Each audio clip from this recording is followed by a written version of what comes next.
Olá, boa noite. Hoje eu vou falar sobre o livro também do Nassim Taleb, Iludido pelo Acaso, né? Resolveram dar esse nome, né? Eu colocaria Tapeados pelo Acaso, ou então Feito de Bocó pelo Acaso.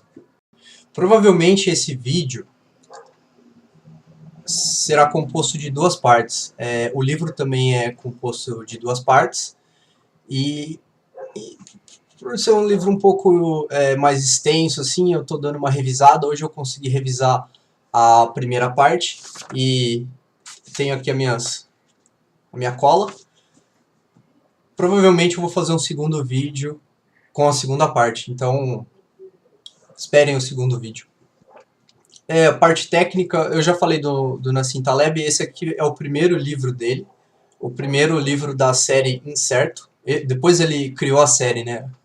Primeiro ele escreveu os livros, depois ele criou a série. Foi um livro de 2000 e depois ele teve uma segunda edição onde o Nassim Taleb colocou mais material no livro. Então a primeira edição na verdade é menor do que a segunda. Eu li a segunda, li não, né? Eu ouvi o audiobook da segunda edição e é nela que eu vou basear o review.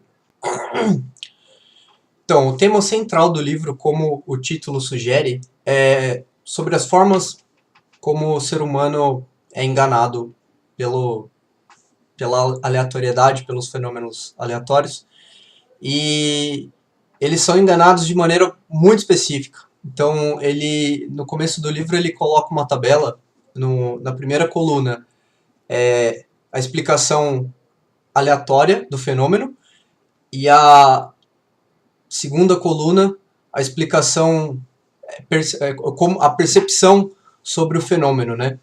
Então ele coloca assim, tipo, sorte e habilidade, aleatoriedade, determinismo, crença ou conjuntura com conhecimento e assim vai.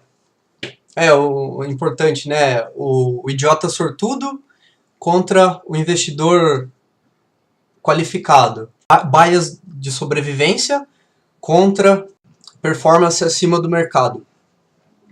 Tem uma história interessante sobre o bias do sobrevivente, que é o seguinte: durante a Segunda Guerra Mundial, o Departamento de Defesa americano pediu para o estatístico, para o matemático, falou assim: olha, a gente tem umas amostras de alguns aviões que foram alvejados pela metralhadora dos aviões inimigos, e a gente quer que você faça uma análise estatística de onde a blindagem dos aviões deve ser melhorada ou onde ela deve ser aplicada de maneira a reduzir a perda material, né? E perda humana dos pilotos e tudo mais. Então, ele chega no hangar com os aviões danificados e ele olha, esse aqui está danificado na ponta da asa, esse aqui está danificado a fuselagem traseira, esse aqui está... E poucos furos de metralhadora na região ali do cockpit, do motor. E o general falou assim, olha, então, talvez a gente precisa melhorar aqui a parte da asa, talvez a gente precisa melhorar aqui a fuselagem, né? Ele falou, nada disso. Os furos no motor e no cockpit, os aviões caíram e morreram. Então, você só está vendo os que pousaram. Então, essas são as regiões menos críticas. Então, né, isso é um exemplo do bias do sobrevivente. Essa questão do bias do sobrevivente é muito comum, porque os perdedores não vão para programa de entrevistas, né? Quem falhou ou quem tem uma performance abaixo do esperado, então tem uma performance não tão excepcional, não aparece. Então, eu já vou pegar esse gancho e já vou falar da primeira parte do livro. Primeiro ele fala do problema da indução, o famoso cisne negro, e não importa qual for a quantidade de cisne branco você vê, você não pode afirmar que só existem cisnes brancos, né? Porém, basta um exemplo de um cisne de outra cor no caso o cisne negro, quer dizer, para contradizer aquela hipótese que só existem cisnes brancos. Também no começo do livro ele fala sobre um outro livro, foi bastante popular, que é o Milionário Vive ao Lado, Mora ao Lado, onde ele faz uma amostragem de pessoas milionárias e fala dos hábitos dessas pessoas. O autor do outro livro diz: as pessoas milionárias correm risco. Jura? Os fracassados também. E o risco é um componente necessário tanto para o sucesso, tanto para o fracasso. Essa questão do aleatório, você tem que ver os dois lados, porque muitas vezes um aspecto é visível e os outros aspectos não são. E geralmente esses aspectos que não são visíveis são perigosos. No livro ele dá muitos exemplos sobre traders, né? Então ele fala, a primeira história é sobre o Niro. O Niro, ele comenta que decidiu ser trader porque viu uma cena muito exótica na rua, e quer dizer, um trader saindo do carro assim, enlouquecido. Então ele falou, cara, eu quero ser trader, eu quero essa vida pra mim, né? Que o Niro considera que entre as profissões legais do tempo dele, a mais desprovida de tédio é o trading, né? Apesar dele nunca ter experimentado pirataria no alto mar. Então a história do Niro basicamente é o seguinte: ele era um estudante de filosofia, uma tese sobre a aplicação de métodos estatísticos em ciências humanas, e logo se ficou enfadonho o campo e ele resolveu ir para essa área de finanças. Então ele era um cara extremamente disciplinado na questão de correr riscos. Então ele tinha uma boa performance, só que comparado com os outros traders que assumiam riscos enormes, ele estava indo abaixo da expectativa, né? E até que, né, tem o vizinho dele, o John. Então o John tinha uma casa enorme, tinha Ferrari na garagem, não sei o que, e ele era um cara humilde, né? Então dirigiu o Volkswagen dele e tal. Até que um dia, né, o vizinho dele, o John, aparece quebrado, né? Falando, que coisa, né? Nesse livro tem várias e várias histórias de traders que vão lá e quebram a cara, e quebram feio. Ele fala blow up, né? Explodir, sei lá. Então ele fala do John, Carlos, tem... Outra coisa que eu achei interessante no Brasil, esse período do final dos anos 90, né, 97, 98, quando teve a crise asiática, o calote da Rússia. Aqui no Brasil se foca muito no período de estabilização do real, então não se fala qual era o cenário internacional. Esse livro eu achei especialmente interessante porque realmente ele fala quais eram as operações que a galera estava fazendo nessa época, né? O tal do high yield trading, como é que a coisa funcionava, né? Do ponto de vista do investidor estrangeiro. Isso abriu demais, assim. Então ele também comenta que é o seguinte: existe uma distinção muito clara entre habilidade e sorte. Então ele diz que um sucesso moderado provavelmente se deve às habilidades, à destreza. E um sucesso animal provavelmente é sorte. Então ele dá muito o exemplo do dentista, né? Então não tem muito... a sorte não tem um papel muito grande em fazer uma obturação, né? Em contrapartida, no mercado financeiro, a sorte tem um papel enorme. Outra coisa que eu acho muito interessante no livro é que ele propõe as histórias alternativas. Então, seriam os eventos possíveis, porém que não ocorreram, né? Mas lá atrás era uma possibilidade. E a realidade pegou outro caminho. Ele fala do jogo da roleta russa. Então, o revólver tem 5 ou 6 câmaras, onde vai uma bala, e você gira e tenta a sua sorte. Então você tem uma chance em 6 da arma estar carregada. É como se fosse um dado, só que um dado mais nefasto. O que acontece? Você conhece essa probabilidade.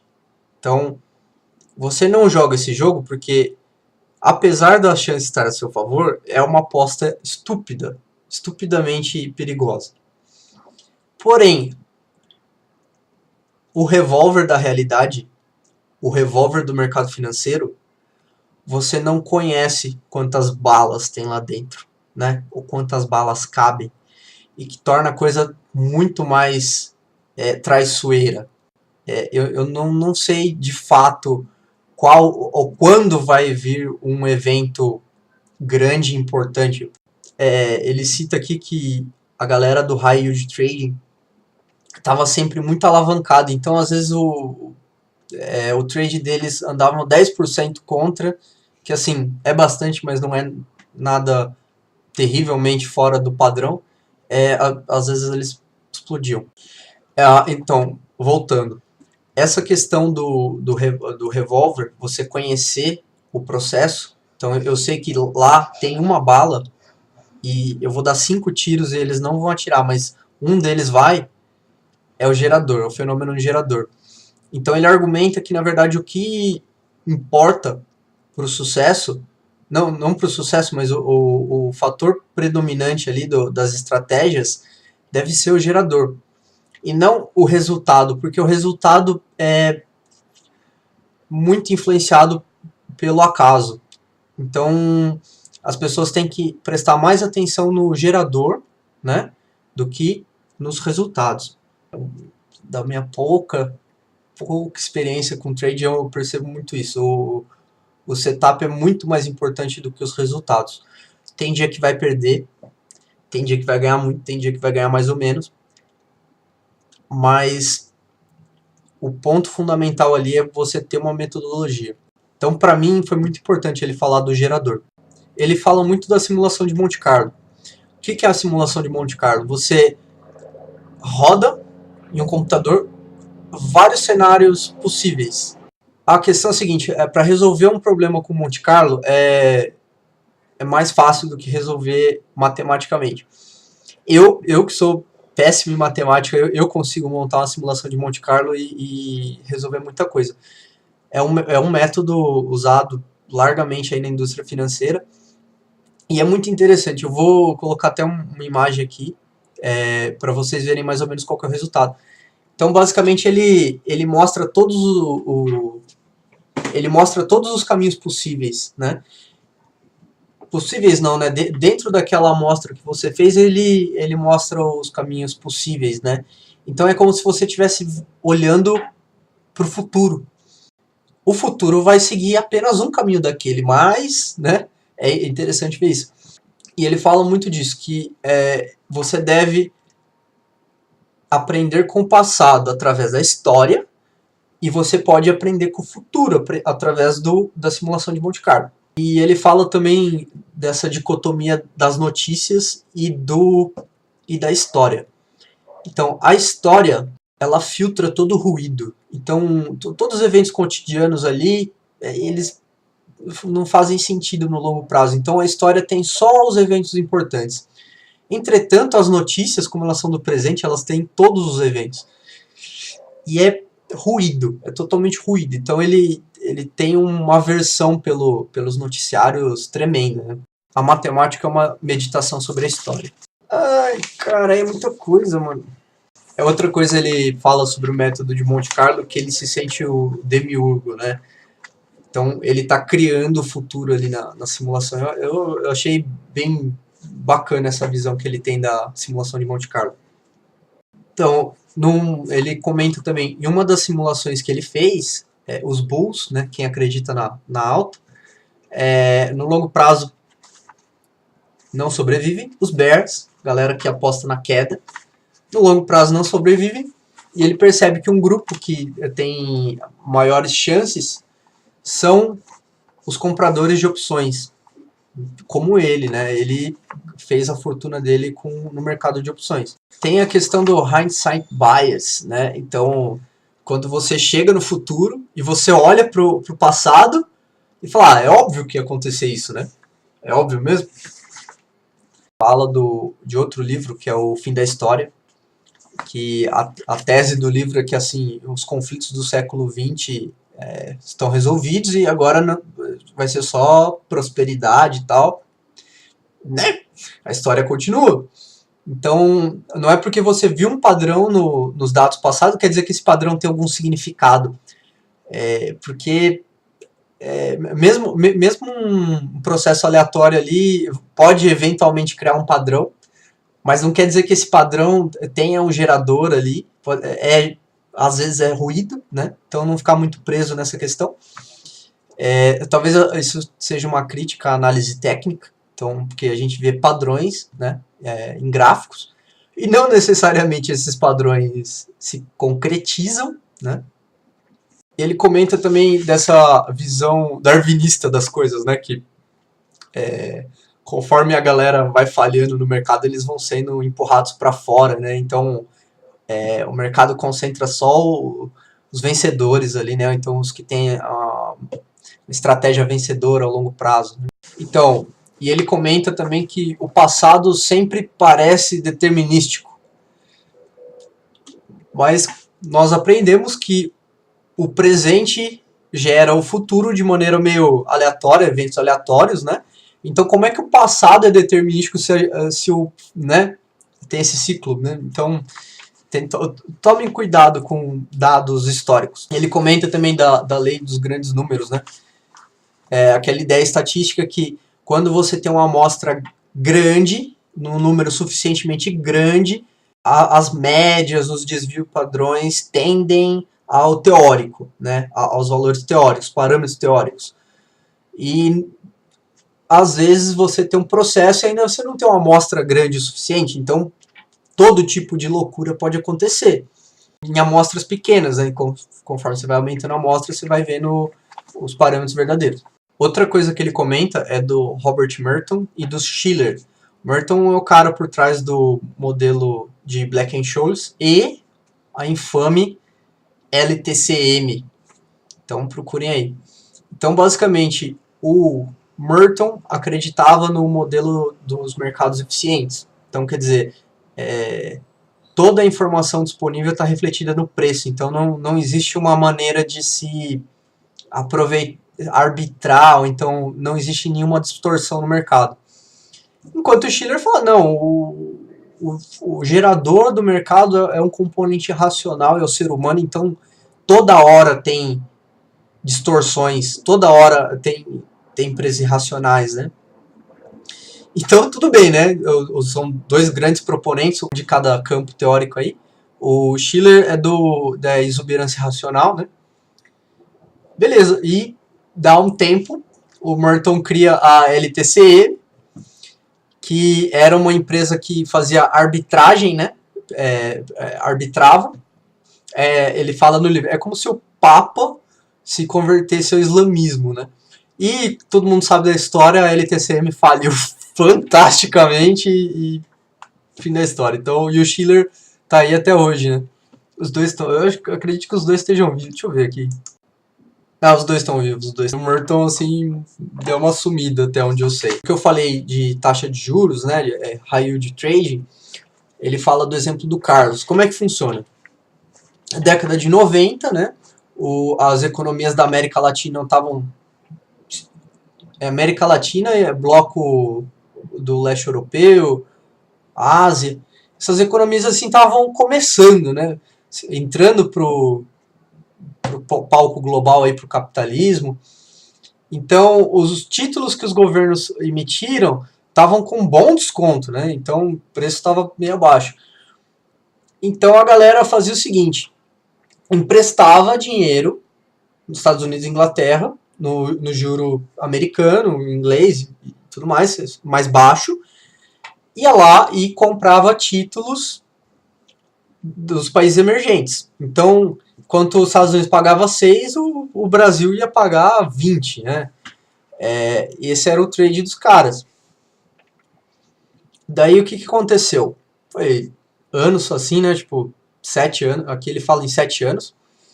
Chegou determinado momento, essa coisa explodiu. Por quê? Um dos motivos que a Rússia deu um calote. Falou, olha, eu não vou pagar. Eu não tô pagando nem os soldados aqui das Forças Armadas. Você acha que eu vou pagar investidor? Enquanto existia ali a paridade do valor, tudo bem.